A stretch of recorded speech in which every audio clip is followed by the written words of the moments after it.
नमस्कार, आप देख रहे हैं आपका अपना चैनल हिंदी खबर। मैं हूं आपके साथ सुनील सिंह पौरुष, लेकर हाजिर हूं आपका खास कार्यक्रम जो कहूंगा सच कहूंगा। देश के सबसे बड़े सूबे यानी उत्तर प्रदेश में सियासी लड़ैया अपने अपने मैदान में उतर चुके हैं। 24 के महामुकाबले को देखें तो इसमें बीजेपी बाकी अन्य दलों के मुकाबले मजबूत स्थिति में है, तो वहीं इंडिया गठबंधन की साथ ही कांग्रेस की हालत उत्तर प्रदेश में वेंटिलेटर पर है। अब गांधी परिवार यूपी से ही देश की सबसे बड़ी पंचायत में जाकर बैठता रहा है, लेकिन इस बार सोनिया गांधी राजस्थान के रास्ते राज्यसभा जा चुकी हैं, तो वहीं राहुल गांधी केरल के वायनाड से फिर से मैदान में हैं। यानी ऐसा लग रहा है कि गांधी परिवार ने उत्तर प्रदेश से दूरी बना ली है। और इस बीच प्रियंका गांधी के पति रॉबर्ट वाड्रा ने अमेठी से चुनाव लड़ने की इच्छा जता दी है। हालांकि कांग्रेस इस पर रजामंद होगी या नहीं वो तो वक्त तय करेगा, लेकिन वाड्रा की इच्छा पर बीजेपी ही तंज कसते हुए चुटकी ले रही है और कह रही है कि कीचड़ में फंसे हाथी को मेंढक भी लात मारते हैं। मुद्दा क्या है, मुद्दा समझ लीजिए। दरअसल मुद्दा यह है कि अमेठी से रॉबर्ट वाड्रा ने चुनाव लड़ने की इच्छा जताई। बीजेपी नेता ने इस पर तंज कस दिया और चुटकी ले ली। कहा कीचड़ में फंसे हाथी को मेंढक भी लात मारते हैं। इसके साथ ही प्रदेश की सियासी फिजा गर्मा गई। उत्तर प्रदेश कांग्रेस और बीजेपी में वॉक युद्ध शुरू हो गया। सवाल क्या है, सवाल आपको बता देते हैं। दरअसल सवाल यह है कि क्या अमेठी से चुनाव लड़ेंगे रॉबर्ट वाड्रा? स्मृति ईरानी के लिए वाड्रा क्या खतरा बनेंगे अमेठी में? और वाड्रा के चुनाव लड़ने पर कांग्रेस क्या सहमत हो पाएगी? ये पत्ते खोलेंगे, क्या वाड्रा के नाम पर मोहर लगेगी? और रायबरेली और अमेठी पर आखिर कांग्रेस चुप क्यों है? क्यों उस पर स्थिति स्पष्ट नहीं हो रही? और कांग्रेस की हालत कीचड़ में फंसे हाथी जैसी हो गई है क्या? रिपोर्ट देखिए, फिर चर्चा होगी। अमेठी से लड़ेंगे वाड्रा, स्मृति को देंगे मात। कीचड़ में फंसे हाथी को मेढक मारते लात। बीजेपी नेता के तंज से तिलमिलाए कांग्रेसी। कहा बीजेपी को बुरी तरह हराएगी अमेठी। राहुल गांधी के जीजा रॉबर्ट वाड्रा ने हिंट दिया कि वो अमेठी से चुनाव लड़ सकते हैं। उनकी तरफ से यह बयान ऐसे समय पर सामने आया जब कांग्रेस ने अभी तक उत्तर प्रदेश की अमेठी सीट से अपना उम्मीदवार नहीं उतारा है। अभी कयास लग रहे हैं कि पार्टी जल्द यहां प्रत्याशी के नाम का ऐलान कर सकती है। अमेठी को कांग्रेस की परंपरागत सीट माना जाता है, लेकिन 2019 चुनाव में यहां से बीजेपी नेता स्मृति ईरानी को जीत मिली। उनसे पहले कांग्रेस नेता राहुल गांधी यहां से सांसद थे। पहले आप रॉबर्ट वाड्रा का बयान सुनिए। जब अमेठी के लोगों को लग रहा है कि उन्होंने गलती की कि स्मृति जी को जिताया और राहुल को वहां से जो भी है कि कोई और कंस्टिट्यूएंसी ढूंढनी पड़ी या जो भी है, पर मुझे लग रहा है कि वो चाहते हैं कि गांधी परिवार का कोई भी सदस्य वापस आए, वहाँ वो भारी बहुमत से जिताएंगे। यहाँ तक कि वो मेरे से भी प्रेरणा करते हैं और आशा करते हैं कि मैं वहाँ अपना पहला कदम अगर राजनीति में रखता हूँ और सांसद बनने की सोचता हूँ तो मैं अमेठी को ही रिप्रेजेंट करूँ। उधर बीजेपी नेता और राज्यसभा सांसद लहर सिंह सिरोया ने वाड्रा पर तंज कसते हुए कहा कि हाथी के कीचड़ में फंसने पर मेढक भी उसे लात मारते हैं। कांग्रेस का हाल फिलहाल यही है। इसके बाद कांग्रेस और बीजेपी में वाक युद्ध छिड़ा है। भारतीय जनता पार्टी की हताशा और हार के डर में भाजपा नेताओं का फ्रस्ट्रेशन देखकर मुझे तरस आता है। अमेठी से रॉबर्ट वाड्रा जी लड़ेंगे कि राहुल गांधी जी लड़ेंगे या कोई कार्यकर्ता लड़ेगा, इस पर सवाल उठाने का अधिकार भारतीय जनता पार्टी को किस हैसियत से मिला है? बीजेपी किस कैपेसिटी में इस पर टिप्पणी करती है? सच्चाई यह है कि भारतीय जनता पार्टी को हार का डर इतना सता रहा है कि अब ये भी देख रहे हैं कि कांग्रेस से कौन लड़ेगा, कौन नहीं लड़ना चाहिए। जमीनी पकड़ रखने वाले कांग्रेस पार्टी के तमाम नेता एक एक करके कांग्रेस पार्टी से अपना हाथ छुड़ा रहे हैं। ऐसे में अब एक बहुत जमीन पर व्यापक प्रभाव रखने वाले नेता रॉबर्ट वाड्रा ने अब इच्छा जताई है कि वो भी चुनाव लड़ना चाहते हैं, क्योंकि जमीनों से उनका विशेष जुड़ाव है। तो अभी जमीनी नेता के आने से कांग्रेस पार्टी की जमीन कितनी मजबूत होगी ये तो वक्त बताएगा, लेकिन हम स्वागत करेंगे, क्योंकि ऐसे भ्रष्टाचारियों को पराजित करने में एक अलग प्रकार का सुख अनुभव होता है। ऐसे भ्रष्टाचारियों के लिए अब लोकतंत्र में कहीं कोई स्थान नहीं होगा और ये मुंह की खाएंगे। तो सुना आपने किस तरह यूपी का सियासी टेम्पो हाई है, कांग्रेस ने अभी तक अमेठी और रायबरेली से अपने पत्ते नहीं खोले हैं, तो वहीं राजनीति में एक दूसरे के धुर विरोधी सियासी दल वाक युद्ध से अपने दुश्मन को तहस नहस करने के लिए किसी भी हद तक जाने को आमादा। ब्यूरो रिपोर्ट, हिंदी खबर।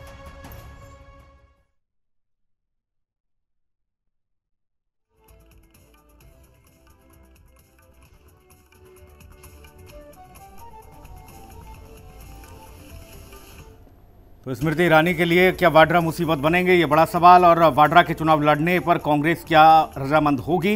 रायबरेली और अमेठी पर आखिर कांग्रेस ने चुप्पी क्यों साध रखी है? कांग्रेस की हालत कीचड़ में फंसे हाथी की जैसी हो गई है क्या? ये कई सारे सवाल हैं जिनके जवाब तलाशने की कोशिश होगी चर्चा के माध्यम से।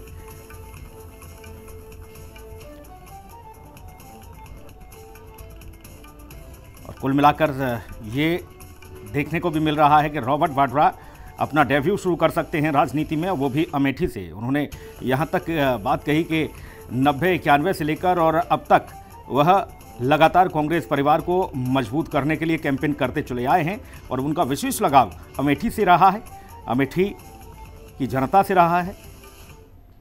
उन्होंने भाजपा को भी लपेटा और कहा कि वहाँ के लोग आज ये चाहते हैं कि किसी भी तरह से अमेठी में गांधी परिवार चुनाव लड़े, और यहाँ तक कहा कि वहाँ के लोगों की इच्छा है कि मैं भी चुनाव लड़ूं और वहाँ की जनता की सेवा करूं। हालांकि अमेठी चूंकि कांग्रेस का गढ़ रही है, लेकिन 19 के चुनाव में राहुल गांधी को वहाँ की जनता ने नकार दिया था और स्मृति ईरानी पर भरोसा जताया। उन्होंने कहा कि स्मृति ईरानी चूंकि वहाँ जाती नहीं है लोगों के बीच, वहाँ के विकास कार्यों पर ध्यान नहीं देती हैं, इसलिए वहाँ की जनता चाहती है कि हमसे गलती हो गई और इस बार के चुनाव में हम कांग्रेस को ही आशीर्वाद देंगे। और चलिए मेहमानों से आपको रूबरू करा देते हैं। मुकेश त्यागी, प्रवक्ता भारतीय जनता पार्टी, हमारे साथ हैं। मुकेश जी, बहुत स्वागत आपका। राज शर्मा, प्रवक्ता कांग्रेस, अब से कुछ ही देर में हमारे साथ होंगे, उनका बहुत स्वागत है। गौरव चाचरा, प्रवक्ता समाजवादी पार्टी, हमारे साथ हैं, गौरव भाई का बहुत स्वागत है।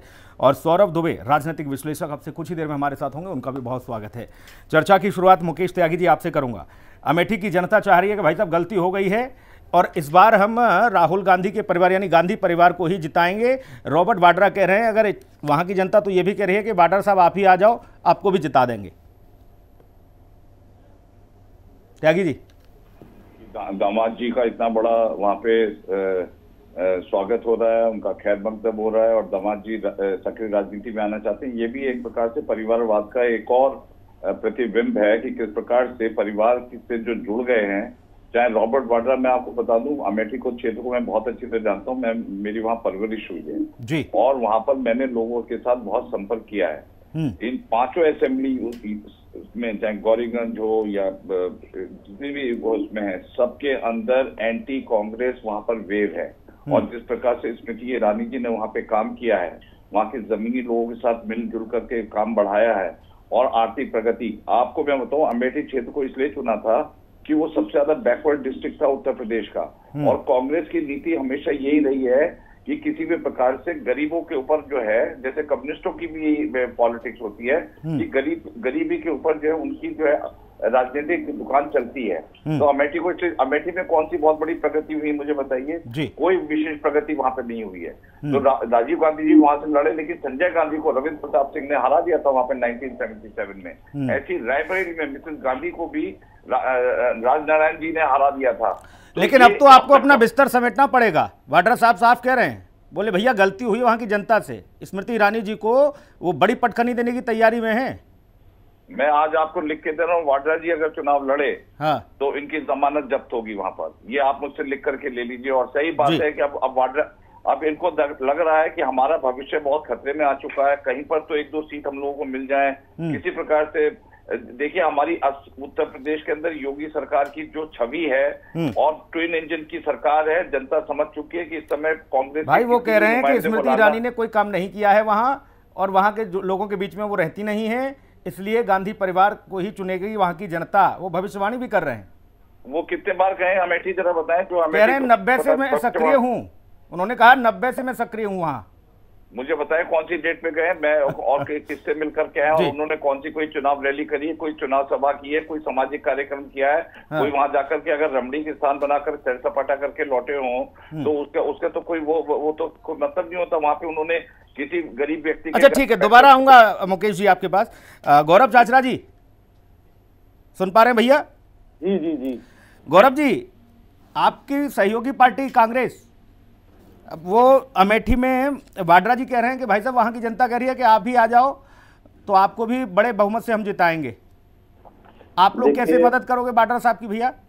देखिए, नो डाउट अमेठी कांग्रेस का गढ़ रहा है और 2024 के चुनाव में कांग्रेस को उसका गढ़ वापस मिलने वाला है, क्योंकि उत्तर प्रदेश की जनता इस बार विकास के मुद्दों पे मतदान करेगी।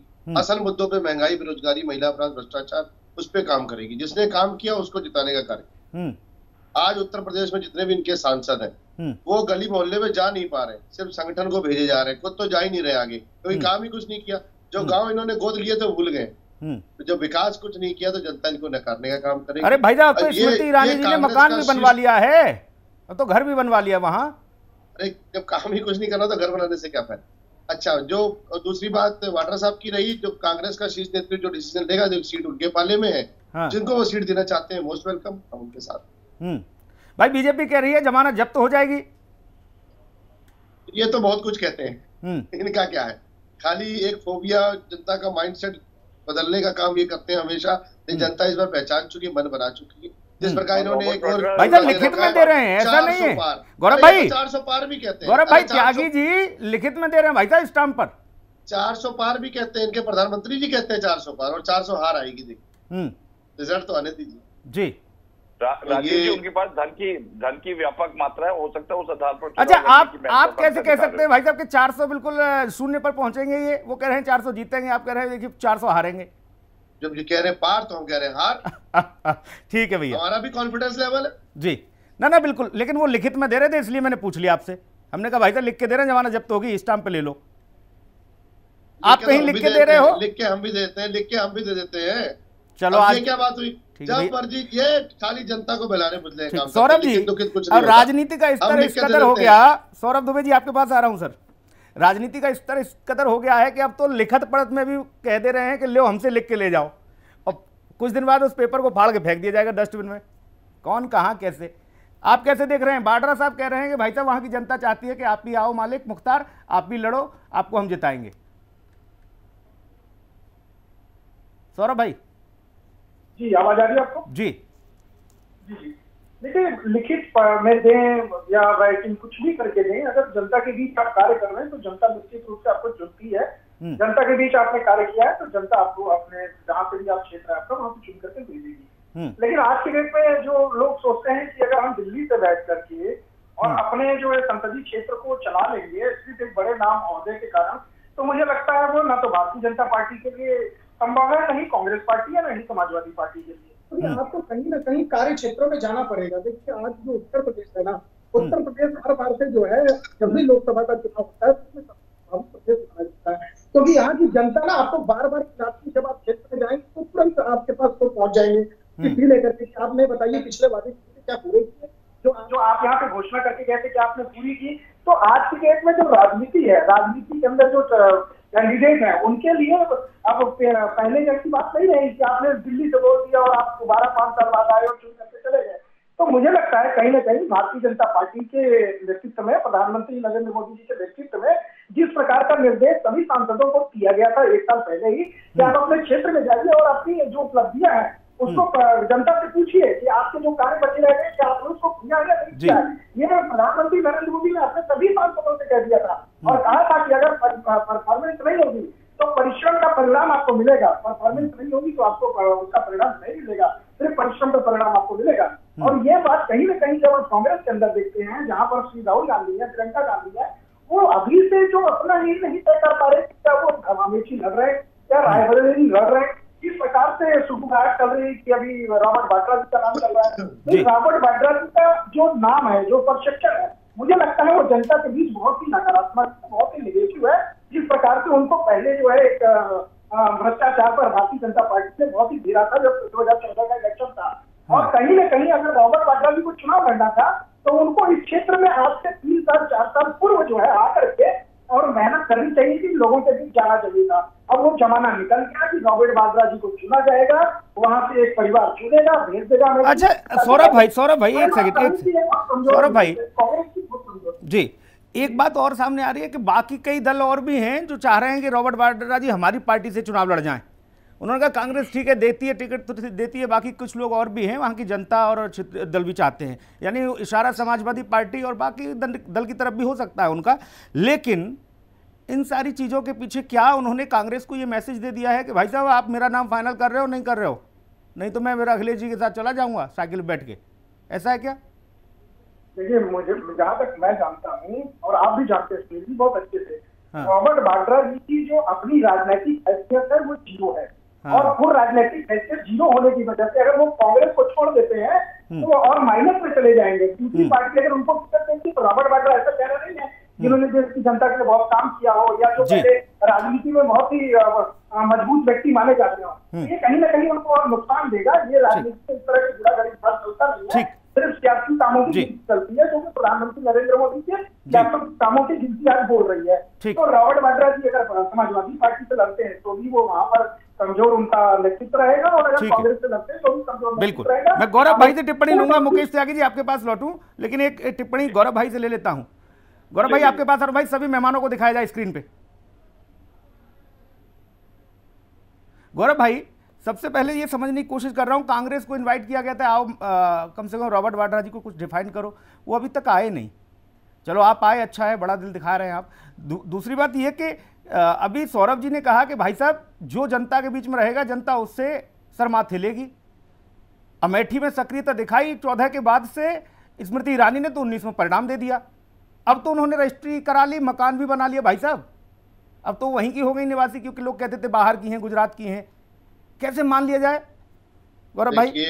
भारतीय जनता पार्टी ने जो छलने कपटने का काम किया उत्तर प्रदेश की देवतुल्य जनता को, चाहे वो किसी भी प्रकार से, आज अस्पतालों की हालत देखिए, न स्ट्रेचर है, डॉक्टर है, ना सफाई है, रोज मौतें हो रही है, छुट्टा सांड से लोगों की मौत हो रही है, किसान दुखी, नौजवान दुखी, व्यापारी दुखी, ये सब असल मुद्दे, जनता के असल मुद्दे इस बार चलने वाले हैं। स्मृति ईरानी जी ने कोई काम नहीं किया अपने क्षेत्र में, इनके 99% सांसदों ने काम ही नहीं किया। मैं अभी पहले ही बोल के हटाऊं कि जो गांव गोद लिए थे वही इनको नहीं याद, तो सांसद सारे फेल हो चुके, तभी इन्होंने कईयों की टिकट भी काटी है।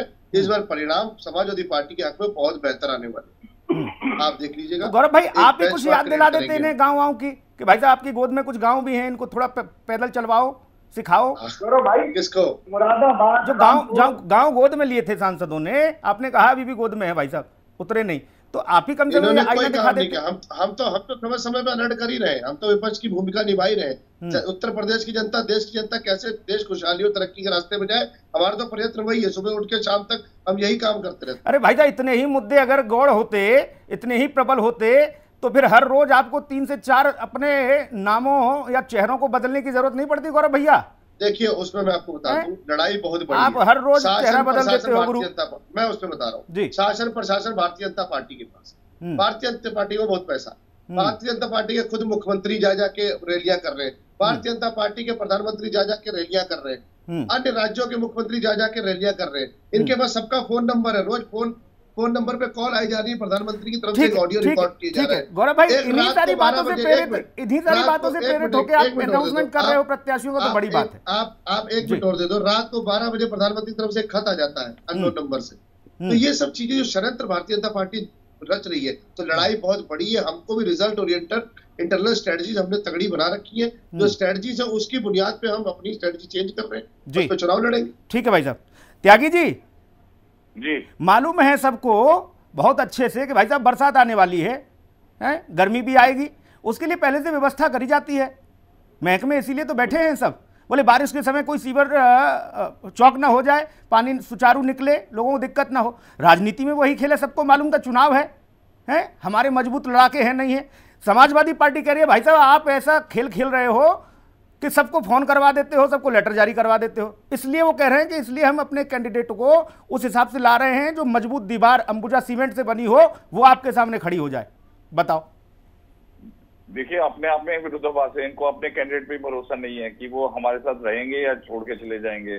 तो ये तो आज इनकी मनोस्थिति इतने इनसिक्योर और असुरक्षा के भाव से ग्रसित है, कांग्रेस वाले भी और समाजवादी वाले पार्टी भी। और जिस प्रकार से उनके लोग हमारे यहाँ ज्वाइन कर रहे हैं, वो गति बहुत तेजी से बढ़ती जा रही है।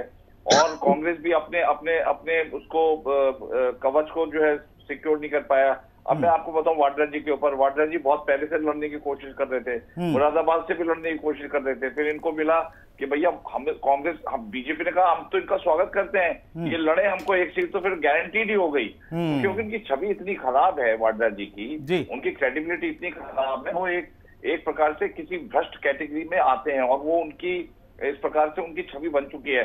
फिर इन्होंने 2012 में एक मोटरसाइकिल रैली निकाली, उसको रोका गया। तो ये आंशिक रूप से जो ये नॉन फैशनेबल पॉलिटिशियंस हैं, ये फैशनेबल पॉलिटिशियन, ये लोग आने का मन तो बहुत करता है कि हम भी राज्यसभा। अच्छा, एक सेकंड त्यागी जी, एक चीज और बताइए। कहते हैं कि अपने घर की ज्यादा जानकारी हो न हो परिवार के मुखिया को, लेकिन पड़ोसी के घर में क्या है वो सारी खबर रखता है। आप थोड़ा सा ये बताओ कि ये रायबरेली अमेठी पे चुप क्यों है कांग्रेस, और वाड्रा साहब बोले भी हैं तो उन्हें डिफाइन तक करने नहीं आ रही चर्चा में। नहीं, वाड्रा साहब को बोलने की जरूरत है। इसका मतलब ये है कि घर में उनकी सुनाई नहीं हो रही है। वो बाहर, अगर वो कांग्रेस के दामाद हैं तो उनको तो राहुल गांधी जी को बोलना है, 1 सेकंड के अंदर अनाउंसमेंट हो जाएगा। अब मैं आपको बताऊं, राहुल गांधी जी ये सोच रहे होंगे जो बची कुची हमारी वहां पे शाख है, वो वाड्रा जी को आने के बाद वो भी समाप्त हो जाएगी। कल मान लीजिए कहीं हम वैकल्पिक कैंडिडेट लाना भी चाहें तो बल्कि ये तो कांग्रेस का घाटा कर रहे हैं, क्योंकि जनता वहां पे घबरा गई। अच्छा, रॉबर्ट वाड्रा लड़ना चाहते हैं चुनाव, तो ये जो रायबरेली है उसमें भी सोनिया गांधी जी का वहां पर सेंटिमेंटल कनेक्ट है, गांधी परिवार का सेंटिमेंटल कनेक्ट है, लेकिन इसलिए नहीं निकाल पा रहे हैं कि ग्राउंड रियलिटी चेंज हो चुकी है। वो पुराना जमाना निकल चुका है जब इनके प्रति जो है पूरा एक लॉयल्टी फैक्टर था। तो ये तो ऑन द कॉन्ट्रेरी। सौरभ भाई के पास जाऊंगा। सौरभ भाई आपके पास आ रहा हूं जी। ठीक है सर। सौरभ भाई, इसे माना जा रहा था भाई साहब कांग्रेस का गढ़ पुश्तैनी सीट, हालांकि 1-2 बार झटके लगे कांग्रेस को इस पूरी जनरी में, राजनीति में, लेकिन 19 में राहुल गांधी को नकार दिया जनता को, 24 तैयार है। अब इस तरीके की बयानबाजी जो हो रही है कि भाई साहब गलती हो गई हमसे, 19 में हमने स्मृति जी को चुन लिया। अब बताइए, ये आरोप उन पर लगता रहा सौरभ भाई कि भाई ये गुजरात की हैं, यहाँ की तो है नहीं है। उन्होंने रजिस्ट्री करा के मकान भी बनवा दिया। उन्होंने कहा अब ये आरोप खत्म करो, वोटर लिस्ट हम यहाँ की रहेगी हमारी। एक सेकंड, बस एक लाइन बोलूंगा सर, एक लाइन जी, एक लाइन बोलूंगा, बस एक लाइन जी, एक लाइन बोलूंगा। मैं ये कह रहा हूं, जब राहुल गांधी अपनी सीट सिक्योर नहीं कर पाए तो वाड्रा जी की क्या औकात है कि वो जीत जाएंगे वहां पर। भाई सारे मेहमानों को दिखाओ स्क्रीन पर।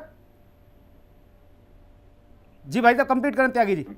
मैं यही कह रहा हूं सिर्फ आपसे कि जब राहुल गांधी अपनी सीट को सुरक्षित नहीं कर पाए अमेठी से, तो वाड्रा जी की क्या औकात है कि वहां से चुनाव जीत सकते हैं वो, मुझे जरा ये बता दीजिए। और अगर उनकी स्थिति इतनी मजबूत होगी, वाड्रा जैसे कैंडिडेट जीत सकते हैं, तो राहुल गांधी वहां से लड़ना चाहिए, क्योंकि राहुल गांधी की वो जो है पुश्तैनी कॉन्स्टिट्यूएंसी है। तो ये तो पहले हार चुके हैं, शिकस्त हो चुकी है। गौरव भाई सहयोगी हैं, उनसे मैं पूछूंगा, मित्र हैं, 24 के साथी भी हैं, कह रहे हैं कि आगे और लंबा साथ भी चलने वाला है हमारा। मैं पूछूंगा उनसे कि राहुल बाबा क्यों नहीं यहाँ से लड़ रहे, राहुल गांधी जी, हालांकि बाबा कहने पे कांग्रेस नाराज हो जाती है, मैं तो कहूँगा आदरणीय राहुल गांधी जी क्यों नहीं लड़ रहे, वो पूछूंगा गौरव भाई। लेकिन सौरभ जी पहले आप अपनी बात कंप्लीट करें।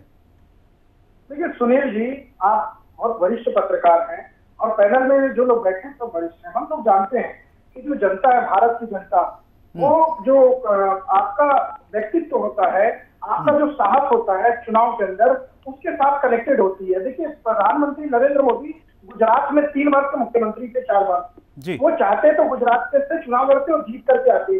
उत्तर प्रदेश में सरकार दूसरे किसी भारतीय जनता पार्टी की नहीं थी। उन्होंने साहसिक कदम 2014 में उठाया और बोला कि मैं बनारस से चुनाव लड़ूंगा, और बनारस की जनता ने उनको भारी मतों से चुन करके भेजा। ये हुई पहली बात। दूसरी बात देखिए, राहुल गांधी जो उत्तर प्रदेश में ही जन्मे, उत्तर प्रदेश में पैदा हुए, उत्तर प्रदेश में उनकी जो सीटें हैं वो पारिवारिक सीटें मानी जाती है, इतने वर्षों से वो लड़ रहे हैं, लेकिन आज वो कहाँ पे, आज वो वायनाड पहुंच गए। मतलब आप घर छोड़ के अपना भाग गए तो क्या वो जनता नहीं देख रही है? और गुजरात के व्यक्ति अगर स्मृति ईरानी आकर के उत्तर प्रदेश के अंदर चुनाव जीत जाती है, तो ये प्रश्न केवल कांग्रेस के ऊपर है, ये समाजवादी पार्टी के ऊपर है। ये बहुत बड़ा प्रश्न चिन्ह है समाजवादी पार्टी, जो उत्तर प्रदेश की दूसरी बड़ी पार्टी है, कांग्रेस से भी ऊपर है, कि क्या उसने आज तक अपनी पृष्ठभूमि सांसद चुनने के लिए तैयार नहीं कर पाए हो। जिस प्रकार से मुरादाबाद, जिस प्रकार से रामपुर, जिस प्रकार से जो है एक लंबा सिलसिला हमने देखा, रोज कैंडिडेट बदलते हैं, आधे घंटे में बदलते हैं। क्या यह राजनीति में आपको लगता है कि आप तुरंत इतने बड़े कैंडिडेट को बदल देंगे और आपके पास कुछ ऐसा लोकप्रिय है जिसके आधार पर वोट पड़ेगा? नहीं, आपके पास नीति, नेता, तीनों चीज है नहीं, और इतनी कमजोर गुंडागर्दी भाग के साथ अगर आप राजनीति के करेंगे, अब आप कैंडिडेट चुनेंगे, तो कहीं ना कहीं आपको हार का सामना देखिए इनसे बड़े दावा के साथ आ जाएगा। उनको इन्होंने साइड किया, उनकी भी नहीं सुनी उन्होंने।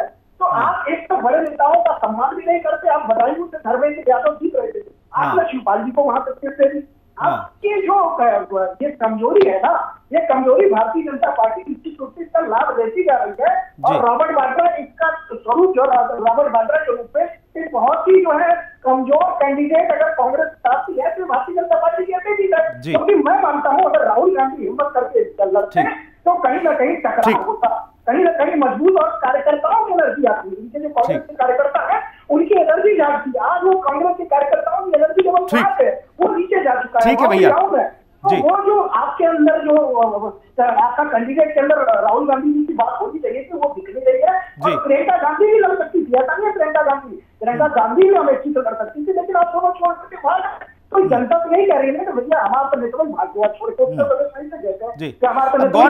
गौरव भाई ने तो भैया रिजर्व कर रखा है, बोले अमेठी रायबरेली कांग्रेस के माथे है, जिसके चंदन लगाए, इसके रोली लगाए वो कांग्रेस जाने। हम तो आराम से अपने अपने प्रत्याशियों को हर रोज बदलेंगे और मजबूत से मजबूत निकाल के लाएंगे नदी से, यही स्थिति। अच्छा गौरव भाई एक बात बताइए, राजनीति में मैसेज का बड़ा खेल होता है, काम हो ना हो एक संदेश बड़ा हो जाता है।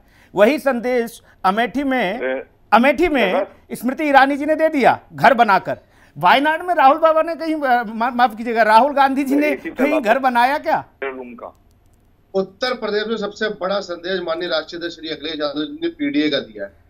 अच्छा, जो पिछड़े दलित अल्पसंख्यक की हम राजनीति कर रहे हैं, जो पिछड़े दलित अल्पसंख्यक का आदि आबादी का वोट बैंक हमें मिलने वाला है, और उसी अनुसार हमने टिकट बंटवारा भी किया है। हमने सभी को समीकरण साध के सभी को मान सम्मान देने का काम किया है। आप देख लीजिएगा, आप देख लीजिएगा 2024 के चुनाव में रिजल्ट हमारे हक में आएंगे। अरे भारतीय जनता पार्टी के पास तो स्थानीय कैंडिडेट ही नहीं है, बताओ। अच्छा आप एक सेकंड गौरव भाई आज पीडीए गौरव भाई मंडी के लिए मुंबई से कैंडिडेट ले आए हैं, गौरव भाई वहां पे बिहार से ले आए सिंगर, नहीं कहाँ से आ रहे, स्थानीय कैंडिडेट लाओ ना जो जनता का समाधान करे। अच्छा नोएडा में गौरव भाई ये तो जनता तय करेगी कि वो उन्हें वो पसंद होगा नहीं पसंद होगा, वो अलग विषय है। लेकिन ये बताइए आज पीडीए का मसला नहीं, अगर पीडीए का जिक्र होगा तो पीडीएम आप ओवैसी साहब आ गए हैदराबाद से पीडीएम लेकर सीधा सपाट पीडीएम। ये जितने भी ऐसे तो भारतीय जनता पार्टी पीडीए की बात करने लगी है, लेकिन जनता को पता है पीडीए की बात, पीडीए का जो बीज उगाया था वो माननीय राष्ट्रीय अध्यक्ष जी ने उगाया था। देखिएगा ये बहुत जल्द ये पेड़ उगेगा और सबको छाया देने का। नहीं तो राहुल गांधी जी ने वायनाड में प्लॉट लिया नहीं लिया? अरे राहुल गांधी ने लिया, राहुल गांधी देखो उनकी इंटरनल स्ट्रेटजीज है। आप स्ट्रेटजीज क्यों लड़ाई कर रहे हैं? आप ये लड़ाई करिए, जनता के असल मुद्दे क्या है? वायनाड वाले नहीं, वायनाड वाले कह रहे हैं उनके सहयोगी दल किस मुद्दों पे जिन सहयोगी दल के साथ राहुल गांधी वहां है मैदान में, वो कह रहे हैं आप उत्तर प्रदेश से जाइए। अब प्रधानमंत्री जी वाराणसी से क्यों लड़ रहे हैं? चले जाए वहां से, क्यों नहीं लड़ रहे हैं गुजरात से? नहीं सवाल स्मृति ईरानी के स्थानीय और बाहरी होने का था भाई साहब। गौरव जी देखिए, जिसको जहां से जिताऊ कैंडिडेट लगेगा, जो सीट जिसके लिए जिताऊ लगेगी, इजी होएगी, वो उस पर कैंडिडेट उतारेगा और चुनाव जीतने का। क्यों छाती पीट रहे हो? जब वो त्यागी जी ने उतार दिए कोई एक्टर सिंगर बाकी लोग, आप उनके लिए छाती पीट देते हो हैं? आप उतारो तो सब ठीक है, वो करते हैं त्यागी जी तो बड़े गड़बड़ कर दिया। वो भी बोल रहे थे ना कि टिकट क्यों चेंज की, स्थानीय लोगों की बात हो रही है। हाँ, आप दनादन बदल रहे हो प्रत्याशी, उस पर कोई दिक्कत नहीं है, पैसा और खर्च करवा दे रहे हो 10-20-50 लाख रुपए प्रत्याशी का। भाई साहब अगर प्रत्याशी बदला भी जा रहा है तो सबकी सहमति से, जो प्रत्याशी था वो भी साथ में कंधे से कंधा मिला के चुनाव लड़वाने का कार्य करेगा, कोई बगावत नहीं। सबकी सहमति भैया मुरादाबाद में दिख गई ना, हसन साहब सांसद में है। साहब ने उन्होंने बोला कि मैं चुनाव लड़वाने का काम करूंगा। अगर हो गया कोई बात नहीं, मैं समाजवादी पार्टी के साथ हूँ। अतुल प्रधान का टिकट कटा, अतुल प्रधान ने आज भी कॉन्फ्रेंस करके बोला कि मैं साथ हूं समाजवादी पार्टी के, मैं कंधे से कंधा मिला के चुनाव जितवाने का कार्य करूंगा। इसीलिए मैंने कहा कि मैसेजिंग का खेल होता है भाई साहब राजनीति में, मैसेजिंग का। ठीक है त्यागी जी, सभी लोग साथ हैं जी। भाई समाजवादी पार्टी कह रही है कि देखिए हमने एक बड़ा नारा दे दिया है पीडीए, और इसी के इर्द गिर्द पूरी सियासत है, और आप लोग 400 जीतने तो छोड़ो, बोले 400 हारोगे। अब बताओ, उत्तर प्रदेश में 80 मिशन लेके आप लोग चल रहे हो, यहां लोग कह रहे हैं सर्वे में कि भाई साहब 2-3 सीटें आ जाएं समाजवादी पार्टी की बहुत हैं, वो आपको 80 हरा रहे। देखिए 400 हरा रहे, माफ करिएगा जी। दिल को बहलाने के लिए गालिब ख्याल अच्छा है, कुछ भी कह सकते हैं, ये इनका अधिकार है। लेकिन आप ये देखिए कि हाथ कंगन को आरसी क्या, पढ़े लिखे को फारसी क्या। रामपुर जैसे जहाँ पे इनका गढ़ था, ये वहां पे हारे। आजमगढ़ जो इनका गढ़ था, वहां पर हारे। अब इनके साथ दिक्कत ये हो गई है कि ये कांग्रेस के साथ इन्होंने गठबंधन तो कर लिया है, लेकिन विवश होकर के गठबंधन किया, ये बहुत नेचुरल या कृत्रिम गठबंधन नहीं हुआ है। 2 सीटें पहले भी छोड़ रखी थी इन्होंने चुनाव से पहले। ये अमेठी और रायबरेली के लिए हमेशा इनको कंसेशन देते कि आप लड़िए वहां पे जाकर के, वहां पे चाहे हमारा गठबंधन हो ना हो। अब समाजवादी के सामने ये आ रही है कि कहीं ये वाड्रा जी बोल दे रहे हैं, भाई उनके भी तो समीकरण हिल जाते हैं। आप क्या समझ सकते हैं कि वाड्रा का चुनाव जो है बिना समाजवादी के कंसेंट के बगैर हो सकता है? तो ये अभी दिक्कत ये आ गई कि अंतर कलह को ये बाहर ला नहीं सकते, क्योंकि उसका प्रभाव पड़ेगा चुनाव के ऊपर, और अंतर कलह से भरा हुआ है। मैं आपको बता दूं, राहुल गांधी और अखिलेश एक दूसरे के ध्रुव विरोधी हैं, और जिस प्रकार से आप इनके पुराने वक्तव्य उठा के देख लीजिए, बोले यार राहुल गांधी जी को मैं अपनी साइकिल पे नहीं बैठाऊंगा, जब भी बैठाता हूँ साइकिल पंचर हो जाती है। तो इस प्रकार के वक्तव्य तो पहले आ चुके हैं। इनके कमलनाथ जी को, वो अखिलेश को बोलते हैं अखिलेश कौन है? तो इनके आपस में जो अंतर्द्वंद, आप मुझे बताइए, कार्यकर्ता के हृदय में देखिए कितनी बड़ी दिक्कत आ रही होगी कि मैं क्या करूं। आप मुझे कह रहे हैं कांग्रेस वाले से गले मिलाओ। तो इनकी स्थिति वहां पे उत्तर प्रदेश में बहुत नाजुक है। जिस प्रकार से इन्होंने अतीक अहमद और तमाम जो अभी हुआ उनके ऊपर आंसू बहाए, स्थिति नाजुक है, ये भांप लिया जा रहा है, और अनुमान इसलिए लग रहा है क्योंकि एक कैंडिडेट अगर समाजवादी पार्टी फाइनल करती है तो अगले 24 घंटे में उसको बदल भी दे देती है। इसलिए माना जा रहा है कि भाई साहब स्थिति ठीक नहीं है समाजवादी पार्टी की। गौरव भाई, क्या आप लोग पहले जांच गए थे, भांप गए थे? मैं अभी आऊंगा सौरभ जी आपके पास, एक टिप्पणी ले लेता हूं छोटी सी गौरव जी से। गौरव जी, आप लोग पहले भांप गए थे भाई साहब इस बात को कि कांग्रेस के पास प्रत्याशी नहीं है, इसलिए हम 17 देंगे, लेनी है तो लो, नहीं तो 21 पर तो बिल्कुल नहीं हम तैयार होंगे। आप लोग कह भी रहे थे कि भाई साहब पहले 21 के नाम दे दो हमें। अभी अमेठी रायबरेली में मामला अटका है, तो समाजवादी पार्टी का दृष्टिकोण इस मामले में तो ठीक है भैया।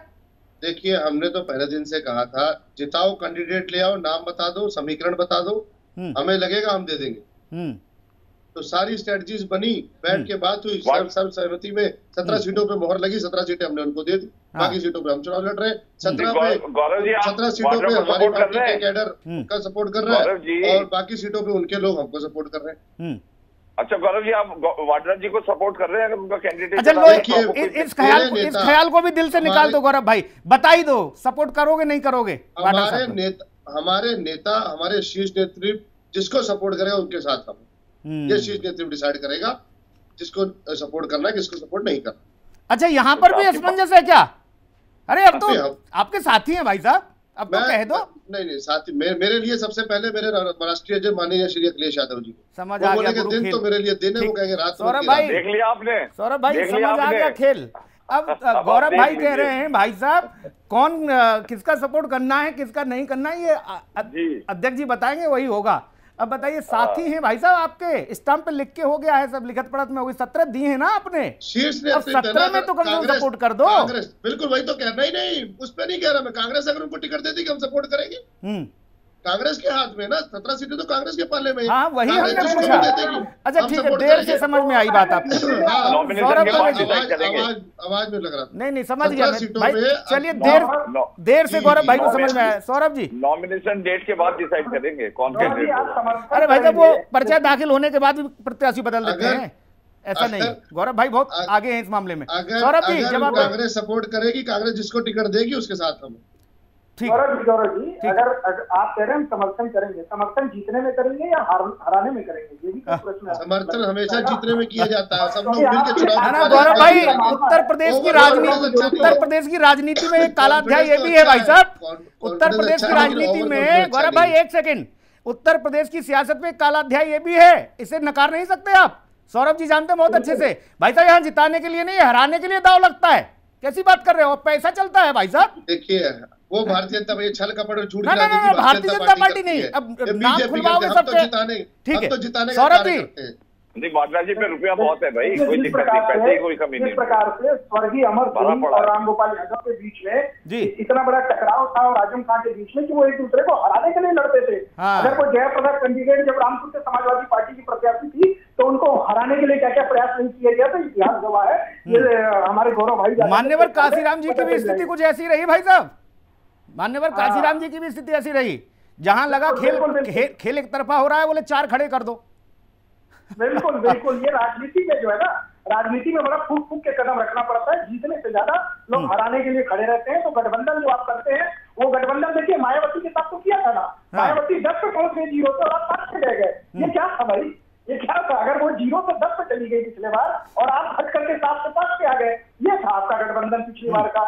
जो पीडीए की आप बात कर रहे हैं ना, तो पीडीए के मुद्दे पर चुनाव में जाते हैं, आप कैंडिडेट क्यों बदल रहे हैं बार बार? आप हर आधे घंटे में कैंडिडेट बदल दे रहे हैं। वो बेचारे का अभी खुद ही बता रहे हैं सुनील जी की इतना पैसा खर्च करने के सौरभ भाई, सौरभ भाई शायद कैंडिडेट बदलने से दिक्कत है। सौरभ भाई किस चीज से दिक्कत? गौरव जी आ रहा हूँ आपके, आ रहा हूँ। शायद हो सकता है, एक सेकंड, पीडीए भी माननीय अध्यक्ष अखिलेश यादव जी जहां जहां जाते हैं वहां ए चेंज कर देते हैं।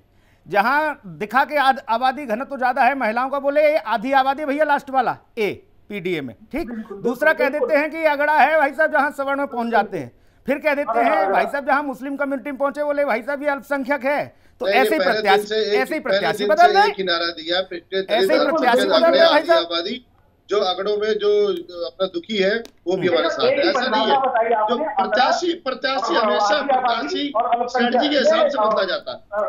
गौरव भाई माने न माने इस बात को वो अलग विषय है, वो पार्टी से बंधे हुए हैं। हम लेके आ रहे हैं, हम सर्व सहमति से प्रत्याशी चेंज कर रहे हैं, उसमें कोई बड़ी बात नहीं। रिजल्ट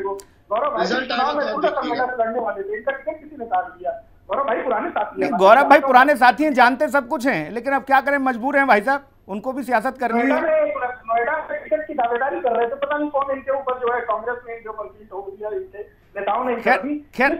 खैर दुखती रग पर हाथ मत रखिए सौरभ भैया, गौरव भाई मुस्कुरा दिए हैं और मैं तो इस पर एक ही बात कहूंगा, इतना जो मुस्कुरा रहे हो क्या गम है जिसे छुपा रहे हो गौरव भैया? कोई गम नहीं है, गम तो भारतीय जनता पार्टी को है, देख लीजिएगा। 4 जून भारतीय जनता पार्टी साहब। अब देखना ये होगा बहुत महत्वपूर्ण भाई साहब कि क्या वाड्रा साहब को कांग्रेस टिकट देती है, क्या कांग्रेस अमेठी से रजामंद होती है वाड्रा साहब को टिकट देने के लिए, ये बहुत बड़ी बात होगी। और क्या इस बार उत्तर प्रदेश से गांधी परिवार विहीन हो जाएगी कांग्रेस, किसी और को यहां उतारा जाएगा, ये भी बहुत महत्वपूर्ण है। लेकिन इंतजार सबको इसी बात का है कि जल्द से जल्द कांग्रेस अपने पत्ते खोले ताकि कार्यकर्ताओं को भी अपने नेताओं के, अपने समर्थकों को लेकर जनता के बीच जाने का अवसर प्राप्त हो। बहुत शुक्रिया चर्चा में आप सभी मेहमानों का जुड़ने के लिए। त्यागी जी आप जुड़े, गौरव भाई आप, सौरभ जी आप, बहुत धन्यवाद। खास कार्यक्रम में इतना ही, नमस्कार।